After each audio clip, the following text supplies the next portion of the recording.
दोस्तों यूं ही नहीं, इसरो का कायल है दुनिया की पूरी वैज्ञानिक कम्युनिटी। इसरो जब एक बार प्रण ले लेता है तो फिर अपनी भी नहीं सुनता और उस काम को अंजाम तक पहुंचाकर ही दम लेता हो, चाहे वो कितना भी जटिल तकनीकी क्यों नहीं हो। इसरो ने पूरा दुनिया के साइंटिफिक कम्युनिटी के द्वारा दिए गए चैलेंज को सहर्ष स्वीकार किया है और अपना एक विशेष पहचान बनाया है। आइए बात करते हैं आज क्यों इसरो फिर से एक बार इतनी चर्चा में है। सांसें थामी बैठी दुनिया की वैज्ञानिक समुदाय और असंख्य भारतीय आसमान की ओर टकटकी निगाहें लगाते मानो भारत के इस सक्सेस की कामना कर रहे हों। आकाश में गर्जना करते अपने यात्रा को प्रारंभ करती भारत का GSLV जो कि सबसे विश्वस्त रॉकेट है, GSLV F-16 रॉकेट जब 19 मिनट में आज निसार को उसके उद्दिष्ट कक्षा में स्थापित किया तो मानो हर भारतीय का सीना चौड़ा हो गया, गर्व से सिर ऊंचा हो गया।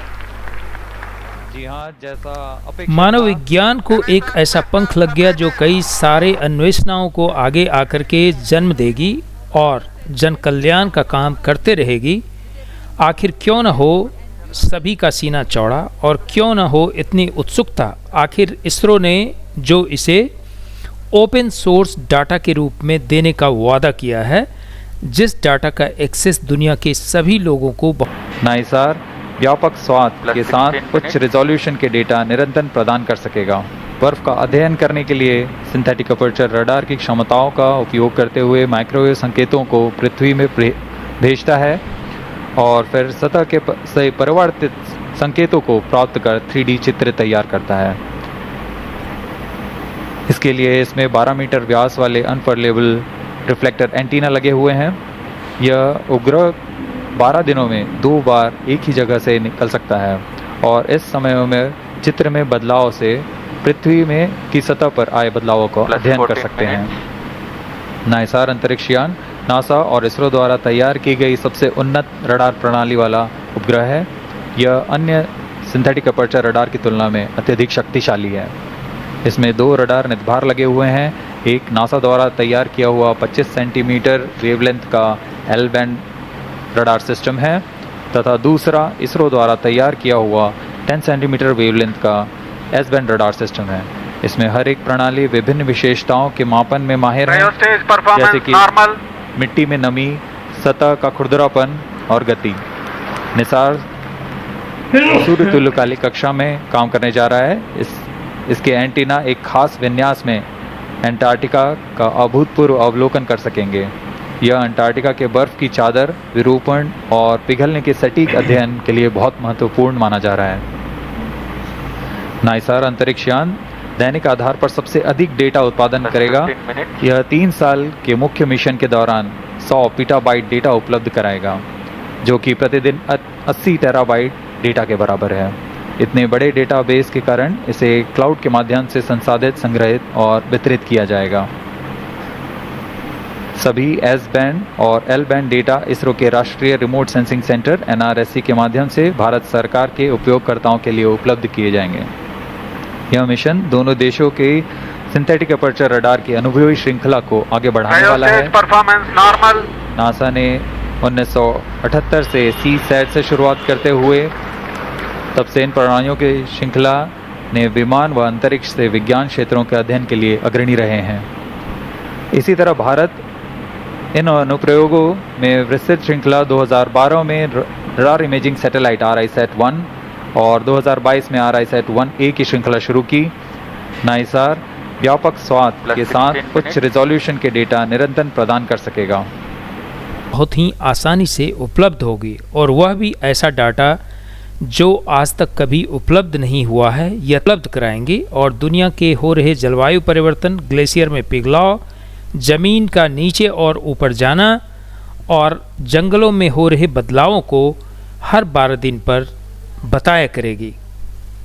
दोस्तों, नासा इसरो का सिंथेटिक अपर्चर रडार उपग्रह पृथ्वी को स्कैन करेगा और 12 दिन के अंतराल पर सभी मौसम, दिन हो या रात हो, डाटा प्रोवाइड करते रहेगा और अनुप्रयोगों की एक विस्तृत श्रृंखला को सक्षम करेगा।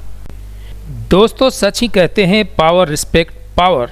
नासा यूं ही इसरो के पास भागे भागे नहीं आया, इसरो ने जब नासा को अपनी क्षमताओं का प्रदर्शन कर यह बताया कि वह किसी से कम नहीं है, तो नासा को झुकना ही पड़ा और एक ऐसे कोलैबोरेशन का जन्म हुआ जो आज निसार को आसमान में स्थापित किया है।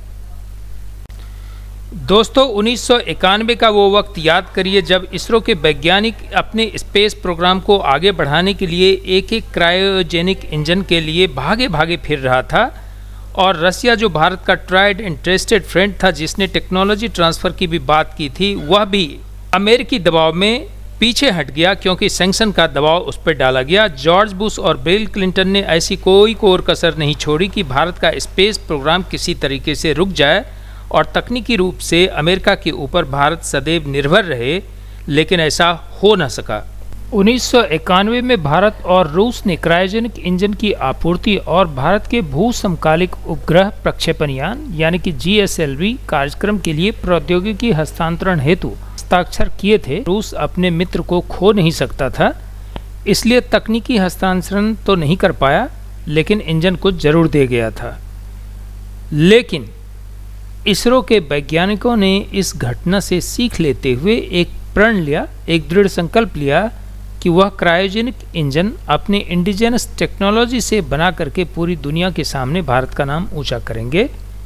और वह वक्त आ ही गया जब भारत ने अपना क्रायोजेनिक इंजन और सेमी क्रायोजेनिक इंजन दोनों ही विकसित कर दुनिया को चौंकाया।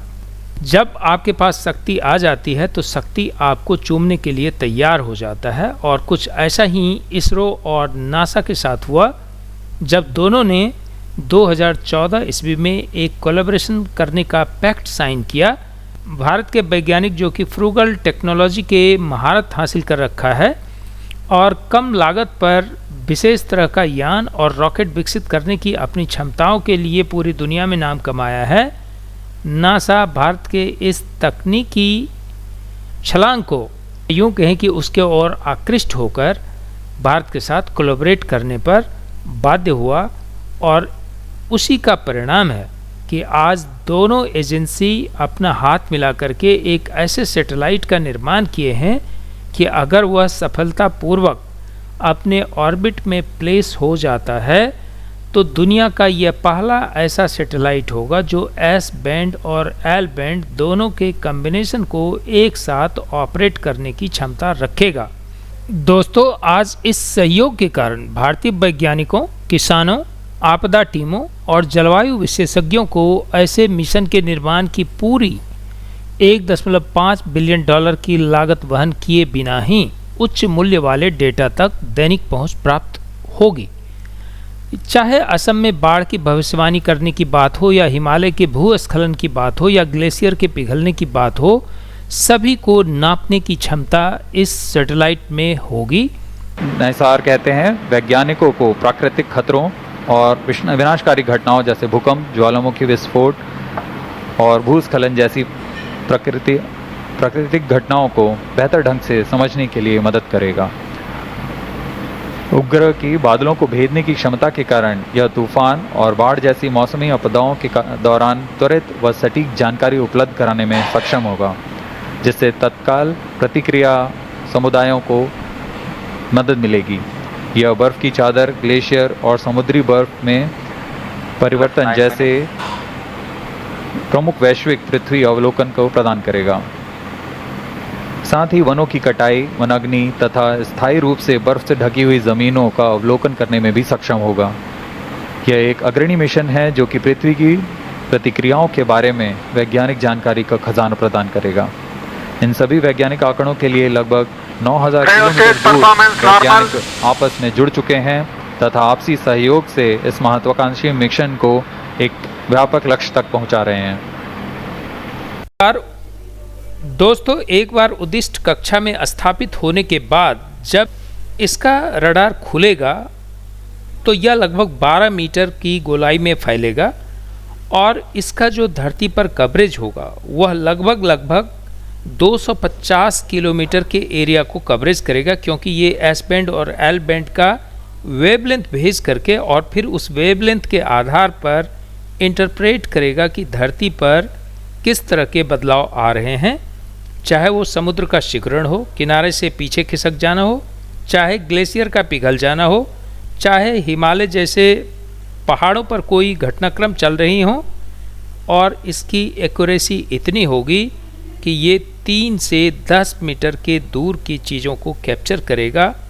यानी दुनिया के चप्पे चप्पे पर इस सैटेलाइट की नज़र होंगी।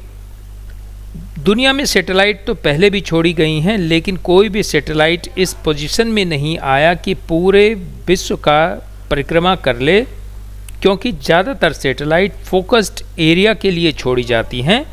यह पहला सैटेलाइट है जो कि पूरी दुनिया के चप्पे चप्पे पर नज़र रखेंगी, यहाँ तक कि एंटार्क्टिका भी इसके कवरेज के रेंज में है, और इसका डाटा इसरो प्रोसेस करेगी और वह डाटा ओपन सोर्स के रूप में दुनिया को प्रोवाइड करेगी।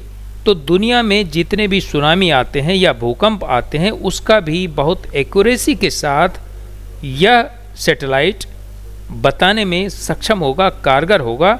यानी प्रिवेंटिव मेजर्स कई देशों के द्वारा ली जा सकती हैं और जान माल की सुरक्षा की जा सकती हैं, क्योंकि अभी तक कोई भी ऐसा तंत्र नहीं जो कि सुनामी और भूकंप का सटीक जानकारी कर दे। दोस्तों, कई जगह आपने भूस्खलन की समस्या देखी होंगी, और कई बार शहर में जब अंधाधुंध शहरीकरण होता है और कंक्रीट स्ट्रक्चर्स का निर्माण होता है, तो वहाँ पर धरती के नीचे पानी ख़त्म हो जाती हैं, और वैसे स्थिति में धरती के दब जाने का खतरा रहता है, यानी सबसाइड करने का खतरा रहता है, और काफ़ी जानमाल की हानि होने की संभावना बनी रहती है। यह सैटेलाइट पहली बार अगर 12 सेंटीमीटर तक भी धरती ऊपर या नीचे होती हैं, तो इनके फ्रीक्वेंसी में यह एनालिसिस करने की कैपेसिटी है कि उस वेवलेंथ के आधार पे यह कैलकुलेट करके एक्यूरेट बता सकती हैं कि कितने ज़मीन नीचे गई हैं, और उसके आधार पर एक जागरूक देश जो होगा या एक जागरूक वैज्ञानिक कम्युनिटी जो होंगी, उस एरिया के लिए कुछ प्रिवेंटिव मेजर्स ले सकती हैं। तो इस सैटेलाइट का दुनिया के लिए कितना महत्व है, यह आप समझ सकते हैं, और वह भी बिना एक पैसा खर्चा किए हुए अगर इतना एक्यूरेट डाटा आपका मिले तो वारे न्यारे है। एक बार इसरो के और नासा के इस जॉइंट कोलैबोरेशन के लिए जय हिंद तो बनता है। आगे देखते हैं कि भारत और अमेरिका की एजेंसी आगे और क्या कमाल करती हैं। धन्यवाद।